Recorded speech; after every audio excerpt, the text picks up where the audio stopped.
Buen día, buenas tardes a todos, espero que estén muy bien. En este caso, me agrada poder tener con nosotros, nos conocemos en otro capítulo más, a Carmen Velarde. ¿Cómo estás, Carmen? ¿Cómo estás, Alexis? Qué placer estar contigo aquí en Fiadi, nos conocemos. Bueno, muchísimas gracias por hacerte un ratito para charlar con nosotros y conocerte un poquito más. Y hablando de eso y sin demasiada introducción, contanos, Carmen, ¿quién sos vos? ¿Quién soy? Pues mi nombre es Carmen Milagros Velarde Queclin, soy peruana, soy abogada y como ser humano me encanta disfrutar la vida, me encanta la naturaleza, me encanta la poesía, la literatura, el teatro, muchas cosas que me transmitan las emociones, me encantan las personas, conocer a los seres humanos y eso hace que también me gusten otras cosas como la psicología. Me encanta sentirme viva. Creo que eso soy un ser humano como todos.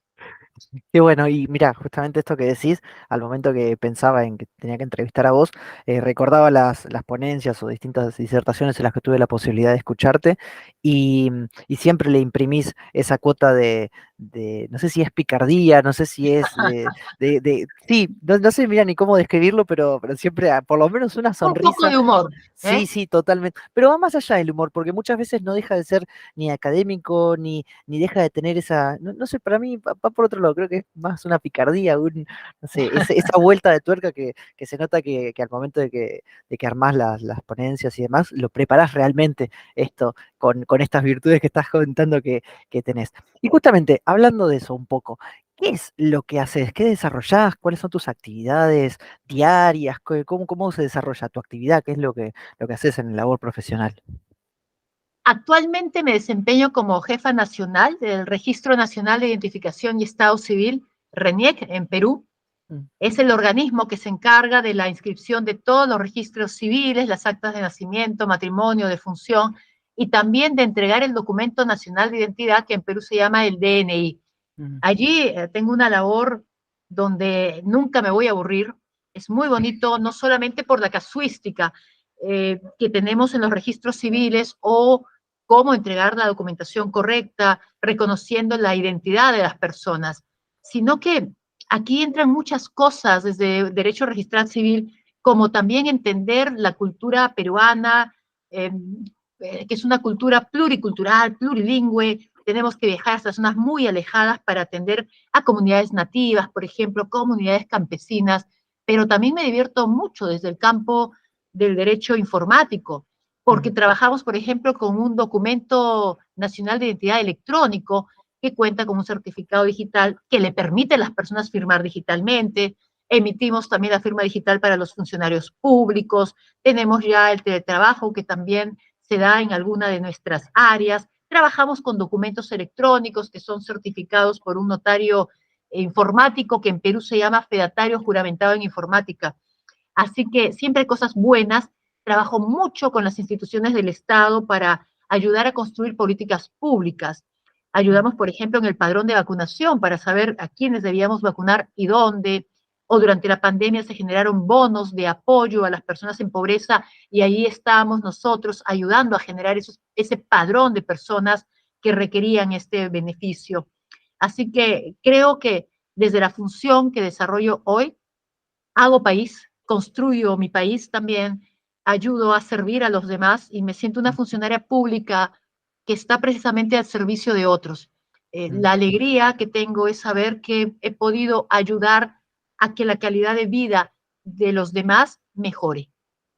Wow, mira, es algo que primero en un punto no me sorprende porque siempre lo vi a Perú como un país que tenía una perspectiva muy futurista, si lo podríamos llegar a decir, de toda la intervención de la tecnología, que siempre me llamó la atención de ya hace muchos años, mira, no recuerdo desde qué momento yo escuchaba que Perú tenía sus fedatarios informáticos, para que aquel que no sepa, ese escribano que certifica y que lleva Así adelante, es. si quieren todo lo que ocurre dentro del entorno electrónico, que me parece súper necesario más hoy en día, totalmente. Y viéndolo en retrospectiva y viéndolo, si queremos, con la pandemia de por medio, creo que era un país, y bueno, qué mejor que vos preguntártelo, que estuvo muy bien parado en cuanto a la infraestructura para poder hacer frente a la virtualidad de un montón de cosas que se volcaron, ¿no? Por necesidad, obviamente, de lo que la pandemia nos trajo, de desarrollar actividades virtuales o telemáticas y no tanto presenciales, ¿verdad? Exactamente. Mira, durante la pandemia, por ejemplo, nosotros creamos un aplicativo que le llamamos el App DNI Biofacial Mm, y permitía que el ciudadano se reconociera primero con su rostro, fuera autenticado, identificado, y así podía hacer el trámite de su documento nacional de identidad que ya estaba por vencer. mm, Tenía entonces un documento vigente, podía también hacer el cambio de domicilio o cambiar también su estado civil de soltero a casado, pero ¿sabes qué fue lo más bonito de este aplicativo? mm, Que permitió que muchas madres que daban a luz durante la pandemia podían también pasar el reconocimiento facial e inscribir el nacimiento de sus niños.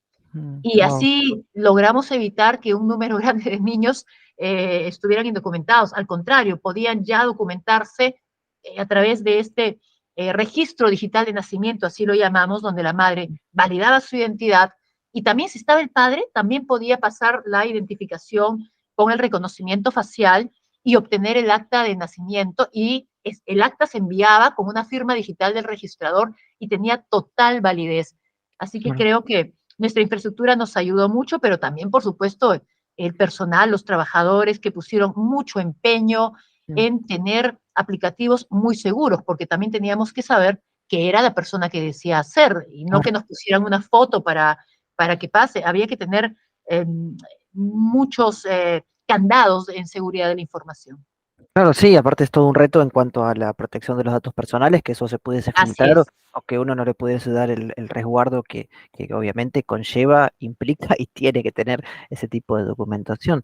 Em, y justamente, tal vez haciendo referencia a esto que decíamos, que vincula bastante el derecho con la informática, ¿cómo fue ese camino tuyo por FIADI? ¿Cómo llegaste a FIADI? Yo sé que, bueno, particularmente sé que hace bastantes años que estás, que estás comprometida con la causa también de la federación. ¿Y cómo es que llegaste? ¿Cómo diste con la federación? Mira, qué pregunta. Yo, ¿cómo di con la federación? Pues yo acá tengo que agradecer a muchas personas. Tú sabes que yo todavía era estudiante de Derecho Mm, y tuve como profesor a don Julio Núñez Ponce, quien me mm, dictó el curso de Derecho Informático y que también es un fiadista claro. muy reconocido. Y él nos hablaba con tanto cariño, con tanta emoción del derecho informático que yo tenía mucha curiosidad. Y justamente en esos últimos años de derecho aparece el Congreso de Bariloche, allá en Argentina. Claro. Era uno de los principales congresos FIADI, me acuerdo, pero yo era alumna, todavía era estudiante, no pude acudir ahí, pero sí lo hice el año 1998 en el congreso que FIADI tuvo en Montevideo, Uruguay. Exactamente. Y allí me Entonces, encontré, desde mira, Bariloche del 94 estamos hablando, ¿verdad? O sea, desde mira, el ahí, 94 era, wow, de ahí salté al 98. claro. Recién ahí pude yo acudir al primer evento de FIADI Mm, para escuchar, conocer las ponencias.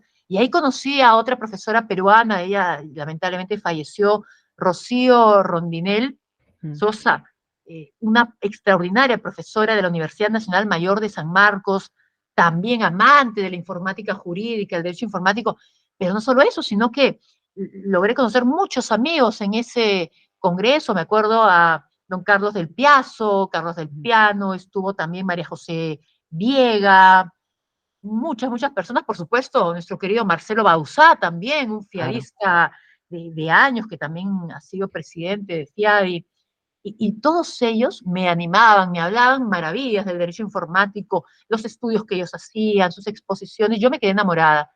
Así que regresando a Perú, tuve la oportunidad también de dictar algunas clases con la profesora Rocío Rondinella en la Universidad Nacional Mayor de San Marcos, y para esto yo había hecho mis prácticas en el Congreso de la República, donde comencé a aprender sobre la búsqueda de información cuando todavía no había Internet, ¿no? Hablamos de un gopher, cosas muy antiguas. Mm, Entonces me fui enamorando de todo mm, este tema del derecho informático y ya a través de mi carrera profesional comencé a trabajarlo porque ayudé, por ejemplo, en la Defensoría del Pueblo. El equipo en ese momento de tecnologías tenía que construir el sistema de trámite documentario mm, y a veces no entendía lo que los abogados le pedíamos. Entonces, ¿qué hacía yo? Yo era la traductora, ¿no? Yo le explicaba los procesos claro, que los abogados teníamos, los procesos jurídicos y cómo teníamos que transformarlos a nivel de tecnología, que debía ser el sistema. claro, Así que seguí y continué participando en FIADI, presenté mis ponencias por primera vez el año 2000, tanto en el Congreso que se hizo en Lima, Perú, como en el Congreso que se hizo en México también. mm, Y desde ese día he tratado de hacerlo cuando he podido, de acudir a los eventos. Hay algunos que lamentablemente no he podido ir por temas de trabajo, pero siempre he estado muy al tanto de todas las novedades que tenía FIADI porque se aprende cosas nuevas, se sabe en qué va la tecnología, cómo está cambiando esta sociedad digital, qué retos le plantea al derecho y cómo el derecho va a resolverlos, cómo el derecho hace para no quedarse un paso atrás e ir tan rápido como van las tecnologías.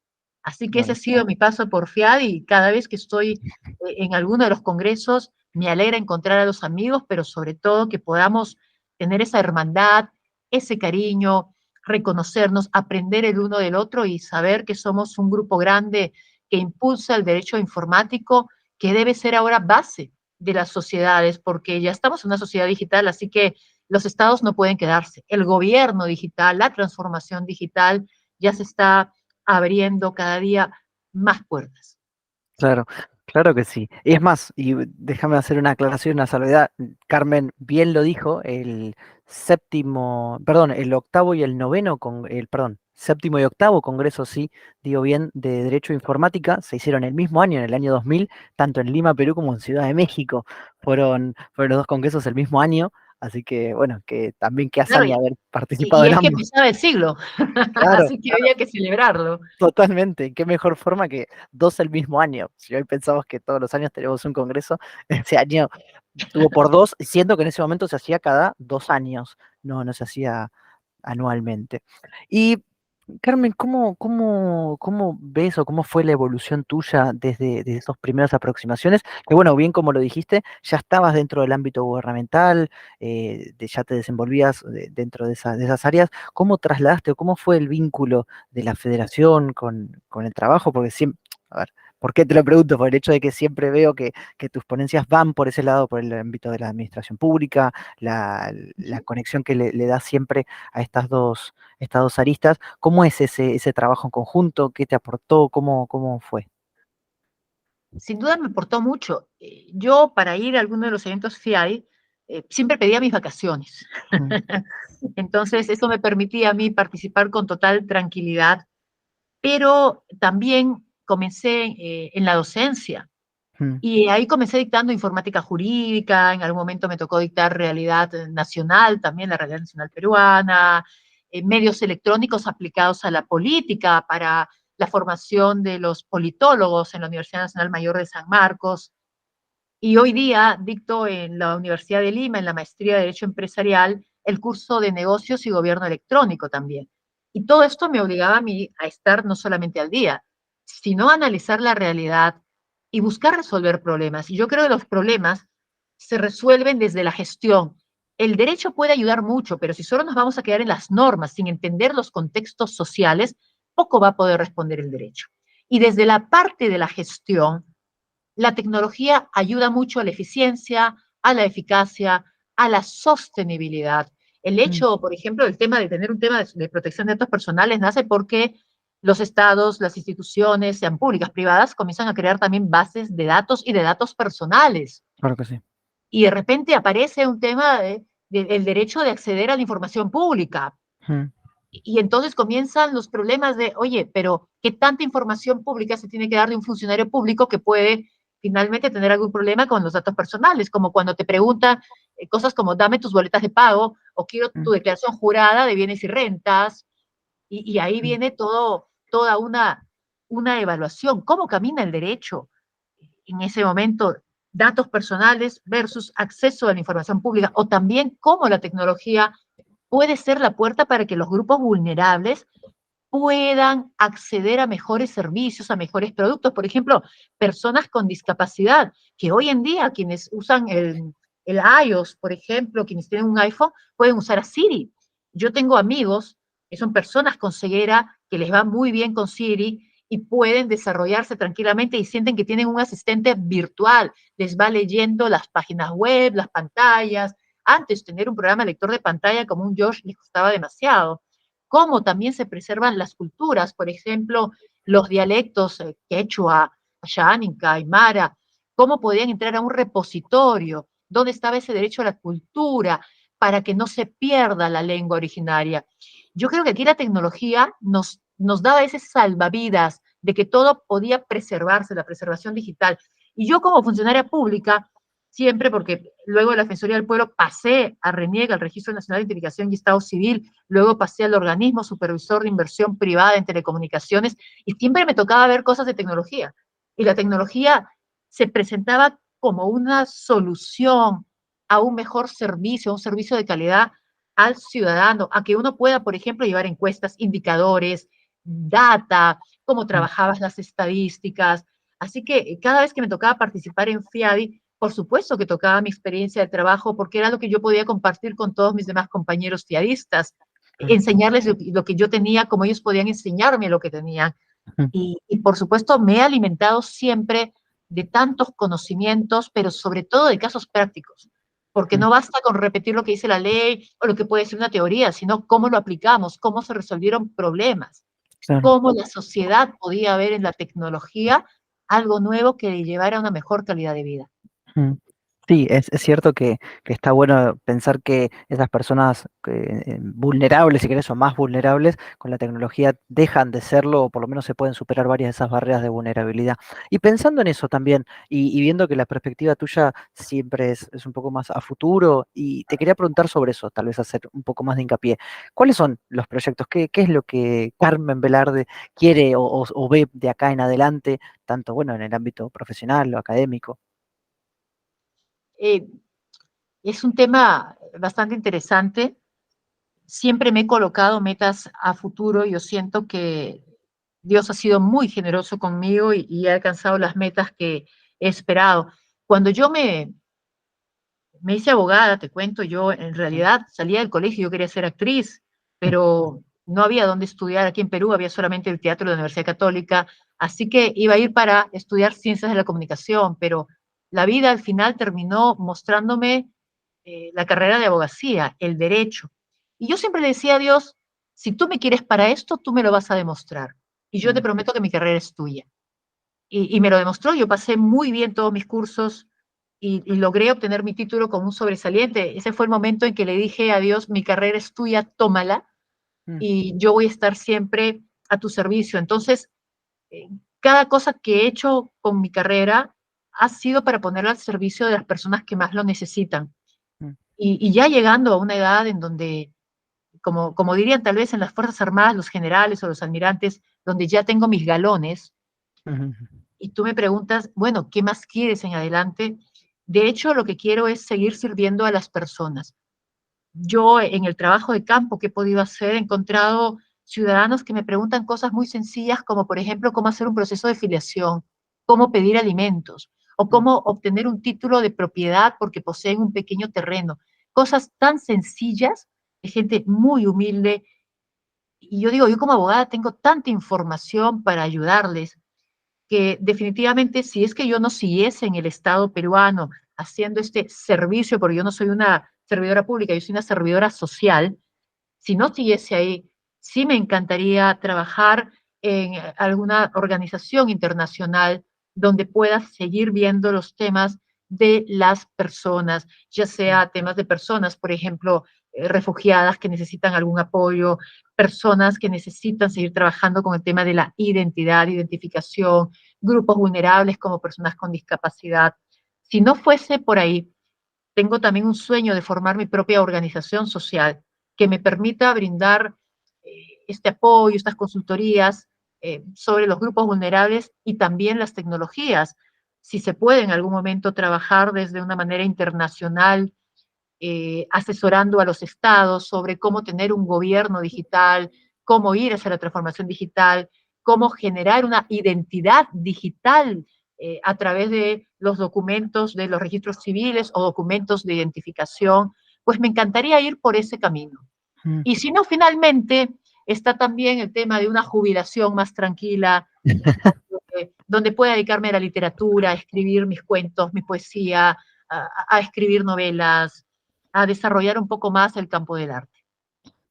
Bueno, me parece muy, muy enriquecedor que fuese así, que uno pueda terminarlo tal vez en el ámbito más literario, más de idílico, si queremos. Así Entonces, es, mira, claro. me ganaste de mano con la última pregunta, con el hecho de qué hubiese sido si no hubieses elegido el camino del derecho, o si, bueno, como bien lo decís vos, si el derecho no hubiese sido lo que te convenía o lo que te demandaban, si quisiéramos. Pero bueno, Pero te- mira, sí, ahí en realidad yo a veces pienso que los hubiera no tienen ya sentido, porque tenemos un hoy, totalmente, ¿no? por Mira, supuesto. yo a veces me he preguntado qué hubiera pasado si efectivamente hubiera estudiado actuación o Mm, comunicaciones. sí. ¿Hubiera llegado tan lejos? ¿Hubiera tenido los galones de Mm. general o almirante? No lo sé, pero sin duda alguna, creo que el universo, Dios ha sido muy generoso conmigo de permitirme saber leer lo que me están diciendo, porque cuando uno tiene que tomar decisiones, tiene muchos caminos. Yo cuando salí del colegio y me aplicaron mi examen de vocación profesional, pues me aparecía derecho, me aparecía ciencia de la comunicación, me aparecía psicología, podía ser también profesora de literatura, me aparecían tantas cosas que me encantan, pero ¿dónde podías ser tú quien más pueda servir? Y yo me acuerdo mucho que encontré un poema que tenía una amiga, el poema se llamaba Serás mujer. No me acuerdo qué decía el poema, solo me acuerdo de la última frase que rezaba así. Serás mujer cuando ante muchas opciones elijas no la que más te guste, sino la que más persona te hace. Y yo creo que siempre he elegido por ese camino y al hacerme más persona me siento completa, me siento feliz y siento que hago lo que me gusta. Qué lindo, Carmen. Y te pregunto, justamente haciendo tal vez un poco de alusión a esto que hablabas recién de esas personas o ese momento, esa etapa en la que uno decide o bueno, termina decidiendo la vida por uno. ¿Qué les dirías a aquellas personas que están iniciándose en el ámbito de la investigación, del derecho, que sí están siguiendo este camino, ya sea tan diverso como lo dijiste vos, que desde el ámbito público, de la administración misma pública, sea cual fuera el punto que corresponda, o desde el ámbito privado? ¿Cuál sería ese aporte que vos decís, mira, esto tendría que saberlo una persona que está queriendo incursionar en el derecho informático? Yo les aconsejaría que siempre sean serios y responsables. Mm, Hay personas que a veces piensan que uno porque hace algún tipo de broma o como tú dices, actuamos con algo de picardía al momento de exponer, no es serio. Y al contrario, la seriedad tiene que ver mucho con cómo tomo yo la vida, mm, porque lo que yo haga con mi vida impacta en los demás. claro. Y a veces pensamos que nosotros tenemos totales derechos, pero no. También hay otras personas y cada vez que nosotros tomemos una decisión, estamos afectando a las personas que nos rodean. Mis decisiones afectan a mi familia, afectan a mis amigos, afectan a mis compañeros de trabajo, afectan a los ciudadanos con los que tratamos en el día a día. Y entonces ahí hay que tener una vida, pensando en una vida seria y una vida responsable, tener cuidado en las decisiones que tomes. Piensa siempre, construye escenarios. Por ejemplo, si yo tomo la decisión A, ¿qué podría pasar? ¿Qué podría ocurrir? ¿Qué podría cambiar? ¿Qué podría mejorar? Que no podría salir tan bien.